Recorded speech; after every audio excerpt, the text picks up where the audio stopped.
Assalamualaikum students, I hope you are fine. Welcome to Psychology with Muqaddas. Today we are going to study lesson number 37 motivational states.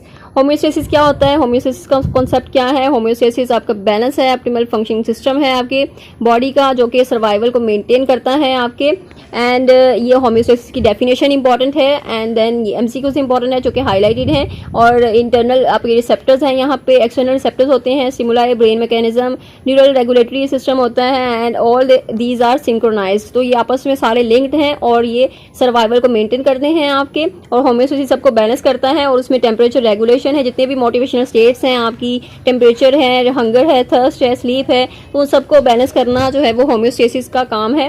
Temperature regulation है, temperature को maintain करना, आपकी body के temperature को maintain करना। और ये definition important है, ये एमसीक्यूज में भी आती है कि according to Mogenson temperature regulatory behaviour जो है पर्पसिव होता है, यानी इसका गोल जो है आपकी अपनी बॉडी को वार्म और कूल रखना। और ये परसिस्टेंट होता है, बिहेवियर कंटिन्यू करता है till the goal has been achieved. And the periodicity यानी कि winter nest building and fur और हाइबरनेटिंग एंड प्रायोरिटाइज्ड, यानी हम देखते हैं कि हमने कैसे अपने मेंटेन करना है। अगर गर्मी है तो हमने खुद को प्रोटेक्ट कैसे करना है गर्मी से, अगर ज़्यादा सर्दी है तो उस सर्दी से कैसे प्रोटेक्ट करना है। तो ये टेम्परेचर रेगुलेशन है। और हमारा बॉडी का इंटरनल भी सेट पॉइंट होता है जो कि हमें ये मेंटेन करने में हेल्प आउट करता है। और यहाँ पर एक एक्टोथर्म और एंडोथर्म की टर्म है। एक्टोथर्म होते हैं एम्फीबियंस और रेप्टाइल्स होते हैं जो कि एक्सटर्नल इन्वायरमेंट पे डिपेंड करते हैं टेम्परेचर रेगुलेशन के लिए। तो अगर वो सोलर पावर्ड एनिमल्स भी उन्हें बोलते हैं। और अगर बहुत ज़्यादा टू मच अगर हीट है तो वो उससे प्रोटेक्ट करने के लिए उन्होंने होल्स बनाए हैं, उसमें चले जाएंगे। अगर टू मच कोल्ड है तो उसके लिए भी वो कुछ करेंगे। और उन्होंने एक्सटर्नल जो है वो इन्वायरमेंट पे ही डिपेंड करते हैं ये। और जो एंडोथर्म्स होते हैं, एंडोथर्म्स में ह्यूमंस आ जाते हैं, मेलियंस हैं, बर्ड्स हैं, ये सारे इवॉल्व्ड हैं। और टेम्परेचर कंट्रोल सिस्टम हमारा जो इनर कंट्रोल है, इंटरनल कंट्रोल सिस्टम है, वो एंडोथर्म्स का होता है जो कि हमें मैनेज करता है। जो होम्योस्टेसिस का सिस्टम है जो आपके इंटरनल टेम्परेचर को मैनेज करेगा, टेम्परेचर रेगुलेट करेगा। सेट पॉइंट क्या होता है, आपके इंटरनल सेट पॉइंट टेम्परेचर है, स्टैंडर्ड है जो कि बॉडी फंक्शन करती है आपको मेंटेन, आपके कूलिंग और हीटिंग जो है उसको मेंटेन करने के लिए through the homeostasis. And temperature अगर ज़्यादा है तो उसको फिर वो एक्टिव कर देते हैं, अगर वो कम है तो उसको मेटाबॉलिज्म को वो जनरेट करते हैं उस तरह से। तो टेम्परेचर आपका बैलेंस करने के लिए जो होम्योस्टेसिस है इस तरह काम कर रहा होता है। सो इन्वायरमेंट है, इन्वायरमेंटल एडजस्टमेंट होती है। अब कुछ इन्वायरमेंटल एडजस्टमेंट हम करते हैं, जैसे कि ह्यूमंस हैं, अगर बहुत ज़्यादा गर्मी है तो हम we go under the shades of tree, तो बॉडीज रिस्पॉन्स भी है, पेस्पायरेशन होती है हमें ज़्यादा। और ये इस तरह इंपॉर्टेंट है एमसीक्यूज में। And then heat to heat the body through external sources. और इसी तरह सर्दी में हम क्या करते हैं, शेल्टर यूज़ करते हैं, फायर यूज़ करते हैं अपने आप को वार्म रखने के लिए। एंड देन हीट प्रोडक्शन है, यानी जब सर्दी है तो हीट प्रोडक्शन के लिए हम क्या करते हैं, तो हमारा जो इंक्रीज़ है, हार्ट रेट इंक्रीज़ हो जाता है, एड्रीनलिन इंक्रीज़ होता है, थायराइड रिलीज होता है। हीट लॉस है, हीट लॉस कैसे होता है, हमारा इवेपोरेशन होती है through the sweating. So conducting the heat out through other sources भी हैं, जैसे कि टेकिंग अ बाथ, तो उससे भी आपकी जो हीट है वो रिड्यूस होती है बॉडी की।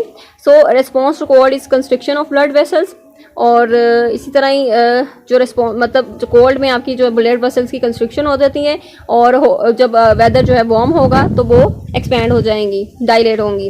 And then brain and neural substrates of thermoregulatory behaviour. तो ब्रेन क्या है, पीछे जो ब्रेन जो है वो आपके थर्मोरेगुलेटरी बिहेवियर को उसमें क्या फंक्शंस हैं, ब्रेन का कौन सा एरिया काम कर रहा है, तो प्री ऑप्टिक एरिया है इंटीरियर हाइपोथैलेमस का, जो कि मास्टर कंट्रोल है हीटिंग और कूलिंग मैकेनिज्म में। सो इसमें हाइपोथर्मिया है, हाइपोथर्मिया है। And then main control of the thermoregulatory remains with anterior posterior hypothalamus। तो हाइपोथैलेमस के ही थ्रू ये होम्योस्टेसिस जो हीटिंग एंड कूलिंग का मैकेनिज्म जो है वो हो रहा है। And then injecting endorphins directly into the hypothalamus leads to immediate action of the lowering of the body temperature.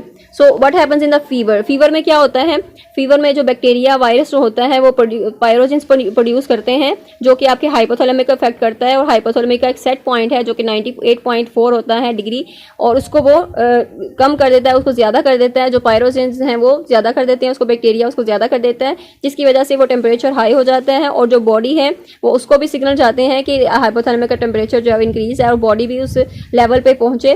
तो बॉडी जो है उसका भी सिग्नल, उसके भी बॉडी के भी बॉडी का भी सेट पॉइंट जो है वो इंक्रीज हो जाता है, जिसकी वजह से फीवर हमें हाई हो जाता है। जब हम एस्पिरिन लेते हैं तो एस्पिरिन लेने से क्या होता है, हमारा जो सेट पॉइंट है नॉर्मल बैक टू द 98.4 आ जाता है, जबकि बॉडी का टेम्परेचर ज़्यादा 101 पर है, लेकिन वो आहिस्ता आहिस्ता आएगा। और ह्यूमंस में जो हम थर्मोरेगुलेटरी हमारे सिस्टम है, हम क्लॉथ्स भी यूज़ करते हैं, हम काइंड्स ऑफ हाउसेज यूज़ करते हैं क्लाइमेट के अकॉर्डिंग। तो थर्मोरेगुलेटरी बिहेवियर हमारा इंटरनल भी है और एक्सटर्नल भी, हम इन्वायरमेंटल भी यूज़ करते हैं। और this is today's lecture. I hope I made it clear for you. If you have any misunderstanding or if you have any confusion, you can ask in comment section, and don't forget to share this video and help other students as well. मिलते हैं next lecture में। Till then, take care. अल्लाह हाफ़िज़।